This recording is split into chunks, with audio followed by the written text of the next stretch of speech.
चलो प्यारे बच्चों, आज का हमारा जो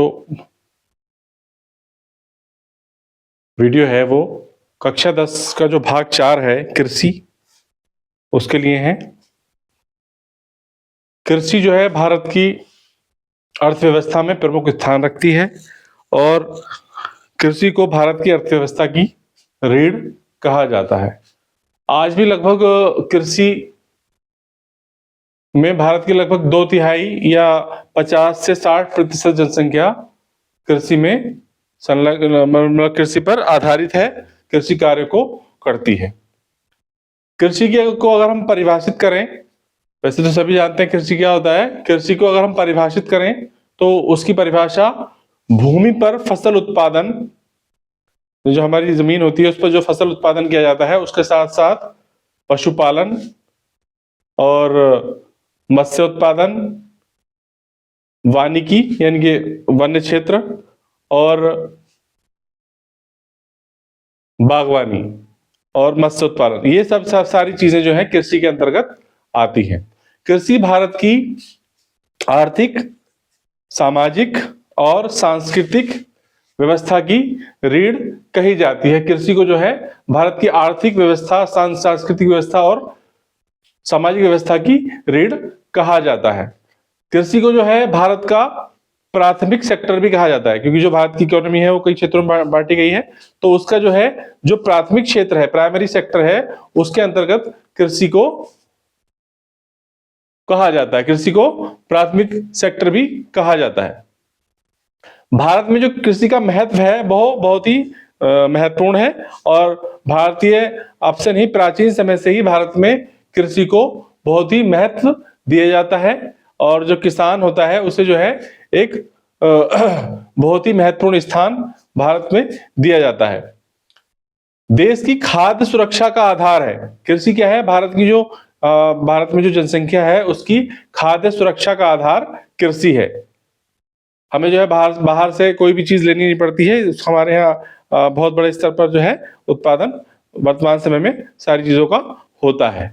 दूसरा क्या है? ग्रामीण जनसंख्या का प्रमुख रोजगार है। जो ग्रामीण क्षेत्र है, भारत की जो जनसंख्या है वो ग्रामीण क्षेत्रों में निवास करती है अधिक से अधिक।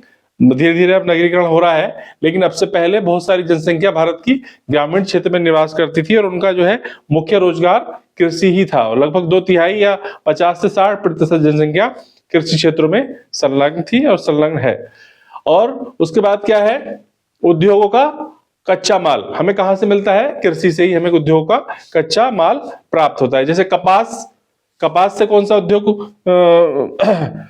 जो सपोर्ट करता है? कपास कपड़ा उद्योग को सपोर्ट करता है, और गन्ना चीनी उद्योग को, और जूट जो बोरे उद्योग है, या हम जो है जो बांध वगैरह बनाए जाते हैं और बहुत सारी चीजें बनाई जाती है उसको जूट उद्योग, जूट जो है वो सहायता प्रदान करती है। और जो हमारे देश में बहुत सारी जो फसल उत्पादन में बहुत सारी ऐसी चीजें उगाई जाती हैं जिनका निर्यात भारत करता है, उसके माध्यम से भारत को बहुत सारी विदेश मुद्रा मिलती है जो भारत की अर्थव्यवस्था में अपना प्रमुख योगदान प्रदान करती है। ग्रामीण क्षेत्रों का विकास एवं आत्मनिर्भरता कृषि पर ही आधारित है। ग्रामीण क्षेत्र जितने हैं हमारे, उनका जो विकास होना है, आत्मनिर्भरता है, वो सारी कृषि पर ही डिपेंड है और जो है कृषि क्षेत्र उसे प्रमुख सहायता प्रदान करता है। भारत में आज भी लगभग मैंने बताया 50 से 60% लोग जो है कृषि से जुड़े हुए हैं। कृषि के प्रकार क्या क्या हैं? भारत में जो है कृषि के प्रकार अलग अलग हैं। जैसे कि जीविका कृषि, सब्सटेंस फार्मिंग, इसमें क्या होता है? ये जो है छोटे जो किसान होते हैं वो जीविका कृषि के अंतर्गत आते हैं। उनके क्या है? छोटे खेत होते हैं और जो है वो जो है अपना इतना ही उत्पादन करते हैं छोटे खेतों के माध्यम से, जो उनका परिवार भरण पोषण उससे कर सकता है, उससे जो है खाद्य की सुरक्षा मिलती है। उसमें जो है छोटे खेत होते हैं, हाथ के औजारों का प्रयोग किया जाता है। जो छोटे खेत होते हैं उसमें जो है जो जीविका कृषि होती है उसमें छोटे खेत होते हैं। उसकी विशेषता यह है कि उसमें जो है छोटे खेत होते हैं और उसमें जो है हाथ के औजारों का जो हाथ वाले हल होते हैं, जो बैलों से जिनका प्रयोग किया जाता है, उनके माध्यम से खेतों में जुताई वगैरह की जाती है और परिवार के उपयोग के लिए उसका अधिक से अधिक उत्पादन किया जाता है। ये जो है जीविका कृषि के अंतर्गत आते हैं। इनका जो मेन क्षेत्र है वो है जो पूर्वोत्तर राज्य है भारत के, जो पहाड़ी क्षेत्र है वहां पर ये जो है जीविका कृषि की जाती है। उसमें जो उसके अलावा झारखंड, छत्तीसगढ़ में भी जो है जीविका कृषि, सब्सटेंस फार्मिंग की जाती है। उसके बाद आती है व्यवसायिक कृषि, कमर्शियल फार्मिंग। इसका जो है, इसकी विशेषता क्या है कमर्शियल फार्मिंग की? इसमें जो है बड़े खेत होते हैं, जैसे बड़े बड़े फार्म होते हैं वो व्यवसायिक कृषि के अंतर्गत आते हैं। बड़े खेत होते हैं, उसमें बड़े खेतों में जो है मशीनों के माध्यम से जो है कृषि की जाती है, उसमें सहायता ली जाती है और रासायनिक उर्वरकों का प्रयोग किया जाता है। बाजार के लिए उत्पादन, जो इसका मेन उद्देश्य होता है व्यवसायिक कृषि का, उसका मेन उद्देश्य होता है ये बाजारों के लिए इसका जो है उत्पादन किया जाता है। इसमें जो है कपास है, गन्ना है, जूट है, चाय है, कॉफी है, ये सारी चीजें जो है व्यवसायिक कृषि के अंतर्गत इनका फसलों का उत्पादन किया जाता है, जो बाजारों में इसको जो बेचा जाता है और उसके माध्यम से जो है धन की प्राप्ति होती है। कपास भी है इसमें, और जो है गन्ना है, कपास है, गन्ना है, जूट है, चाय, कॉफी के बागान, ये जो होते हैं सब जो है व्यवसायिक कृषि के अंतर्गत आते हैं। ये तो हो गई दो, जीविका कृषि और व्यवसायिक कृषि। इसके बाद आती है मिश्रित खेती, मिक्स फार्मिंग। इसमें क्या होता है मिक्स फार्मिंग में? इसमें जो फसल के साथ साथ पशुपालन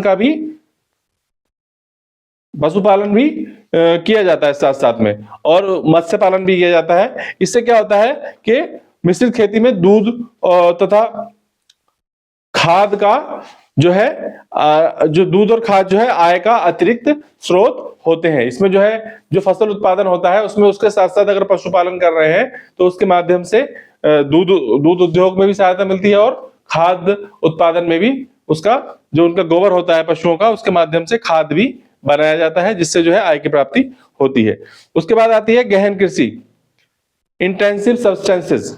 इसमें क्या होता है, इसमें जो है कम भूमि, अगर मतलब भूमि कम होती है और उसमें उत्पादन अधिक किया जाता है, ये क्या कहलाती है? गहन कृषि कहलाती है। इसमें होता है गहन कृषि में क्या होता है कि कम भूमि है हमारे पास और उसमें जो है उत्पादन अधिक लिया जाता है। ये जो है घनी आबादी वाले क्षेत्र जो होते हैं, जहां पर जमीनें कम होती हैं, उस क्षेत्र में गहन कृषि की जाती है। इसमें जो है एक साल में कई सारी फसलें ली जाती हैं और ये जो है गहन कृषि कहलाती है। इसमें जो है अत्यधिक श्रम लगता है और अच्छे उर्वरकों का प्रयोग किया जाता है, जिससे जो है ज्यादा से ज्यादा फसलें जो है ली जा सके। कम जमीन में ज्यादा से ज्यादा कृषि, ज्यादा से ज्यादा फसलें ली जा सके, वो क्या कहलाती हैं? गहन कृषि कहलाती है। उसके बाद आती है स्थानांतरित कृषि, झूम खेती भी कहते हैं इसे। स्थानांतरित कृषि में क्या होता है, इसमें जो है एक क्षेत्र जो है जंगल का क्षेत्र है, जो ये पर्वतीय क्षेत्रों पर होती है, जंगल के क्षेत्र को जो है काटा जाता है और उसकी जो भूमि वहां पर जो होती है उससे जो है फसल के उत्पादन के लिए उसको जो है उसके योग्य बनाया जाता है।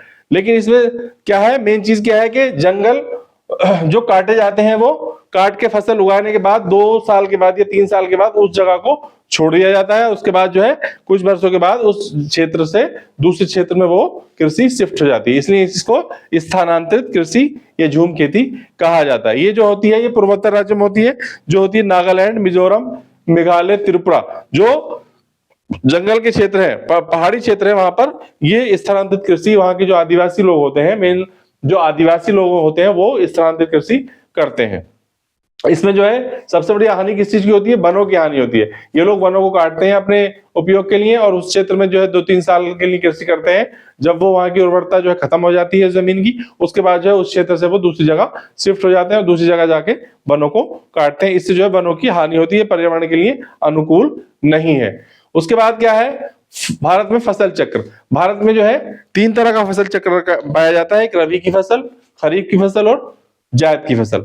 रबी की फसल में क्या है, रबी की फसल जो है भारत में शीत ऋतु में जो है लगाई जाती है, अक्टूबर दिसंबर के बीच में लगाई जाती है और उधर अप्रैल और जून में जाके इसकी कटाई की जाती है। रबी की फसल में इसमें क्या क्या होता है, गेहूं होता है, जौ होता है, मटर, चना, सरसों, ये जो है रबी की फसल के अंतर्गत उत्पादन इनका किया जाता है। इसमें क्या हुआ है, हरित क्रांति कारण जो है पश्चिमी जो हरियाणा है, पश्चिमी उत्तर प्रदेश है और जो है पंजाब है और राजस्थान के कुछ भागों में जो है जब हरित क्रांति 1960-65 के आसपास आई थी, तो इसमें जो है कुछ क्षेत्रों में इसमें जो है रबी की फसल में कुछ भागों में उत्पादन में वृद्धि हुई हरित क्रांति के माध्यम से। अगला क्या है, खरीफ की फसल। तो रबी की फसल जो होती है वो होती है अक्टूबर से दिसंबर के बीच में बोई जाती है और अप्रैल से जून के बीच में उसको काट लिया जाता है। उसके बाद है खरीफ की फसल। खरीफ की फसल जो है जब मानसून आता है तो जब जून में मानसून का आगमन होता है उस समय जो है खरीफ की फसल की बुवाई की जाती है और सितंबर अक्टूबर में उनकी जो भी फसलें लगाई जाती हैं उनको काटा जाता है, वो खरीफ की फसल के अंतर्गत आती है। इसमें जो फसलें कौन कौन सी उगाई जाती हैं, इसमें फसलें उगाई जाती हैं चावल, धान जो है, मक्का, ज्वार, बाजरा, मूंग और उड़द, कपास, मूंगफली, जूट, सोयाबीन, ये सारी चीजें जो है खरीफ की फसल के अंतर्गत उगाई जाती हैं। इनको जो है जून जुलाई में बोया जाता है, सितंबर अक्टूबर में काटा जाता है। इनमें जो है मुख्य फसलें हैं धान, मक्का, ज्वार, बाजरा, जूट और तूर, मूंग, उड़द, कपास, मूंगफली, जूट, सोयाबीन। ये कहाँ होती हैं? ये अधिक से अधिक होती हैं मतलब ये जो है मैदानी क्षेत्र में आज बड़ी मात्रा में इनका जो है उत्पादन किया जाता है। लेकिन पश्चिम बंगाल और उड़ीसा और असम का जो क्षेत्र है वहां पर धान की जो फसलें हैं वो 3-3 फसलें भी एक साल के अंतर्गत ली जाती हैं। वहां का कुछ ऐसा सिंचित क्षेत्र है, उसकी वह अधिक सिंचाई के माध्यम से जो है पश्चिम बंगाल, असम और उड़ीसा में जो है ये 3-3 फसलें एक साल में इसकी ली जाती हैं।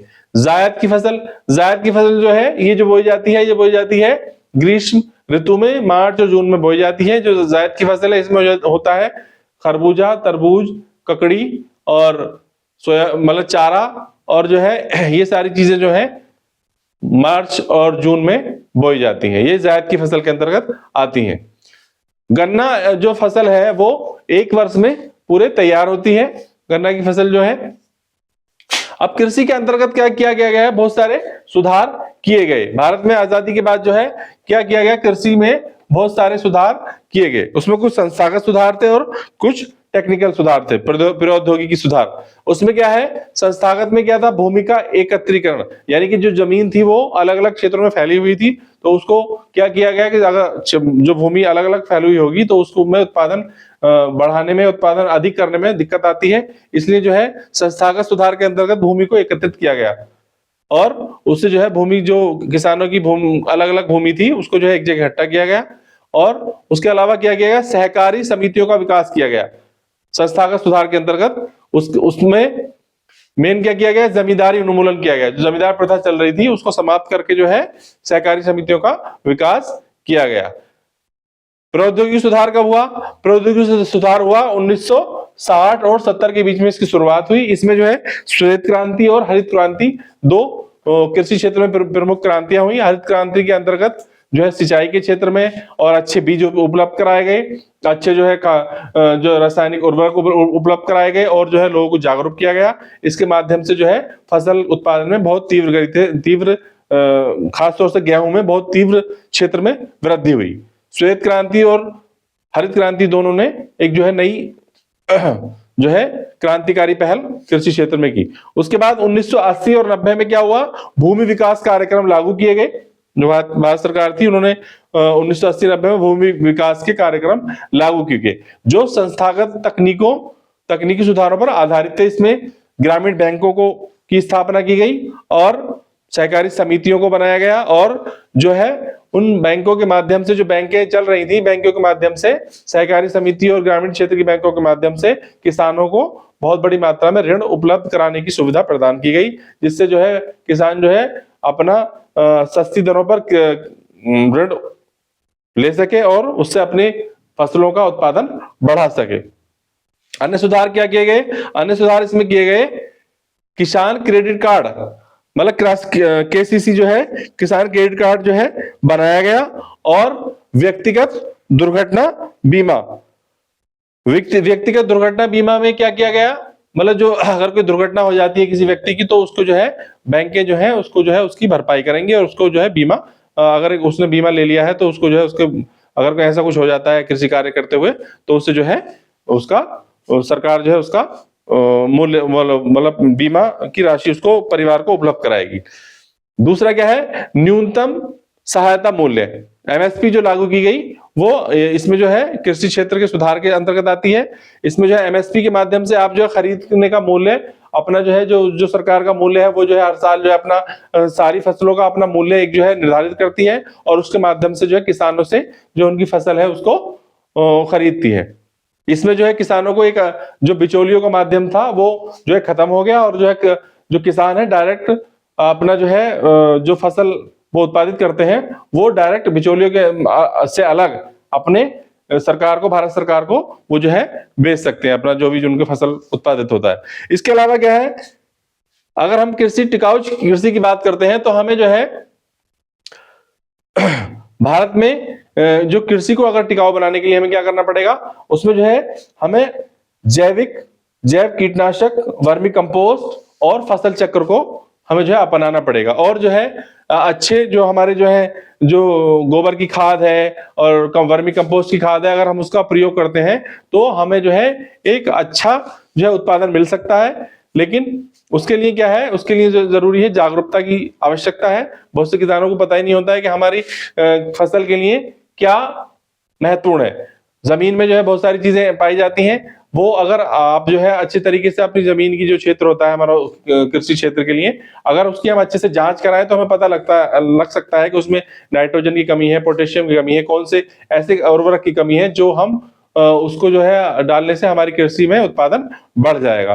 तो अगर कृषि जो भी जितने भी बड़े बड़े काश्तकार होते हैं, बड़े बड़े फार्म होते हैं, वहां पर एडवांस टेक्नोलॉजी के माध्यम से कृषि की जाती है जो व्यावसायिक कृषि के अंतर्गत आती है, और वो जो है अच्छा उत्पादन कृषि क्षेत्र में अपना अर्जित करते हैं। उनसे जो है उनकी इनकम का स्रोत भी अच्छा होता है और जो है उन्हें जो है कोई परेशानी का सामना भी नहीं करना पड़ता। लेकिन बहुत सारे हमारे किसान अभी भी कैसे हैं कि उन्हें जो है बहुत सारी बातों की जानकारी नहीं होती है, और जो है वो उसका जो सरकार जो के द्वारा जो बहुत सारी योजनाएं चलाई जा रही हैं वो उसका लाभ नहीं ले पाते और अपनी कृषि क्षेत्र में सुधार नहीं कर पाते। अगर उनको जागरूक किया जाए और वो जागरूक हो जाए तो सरकार के माध्यम से और जो है जागरूकता के माध्यम से वो अपनी कृषि का फसल चक्र को अपनाकर अच्छे तरीके से उसका उत्पादन कर सकते हैं और अपनी फसलों का उत्पादन बढ़ा सकते हैं। धन्यवाद।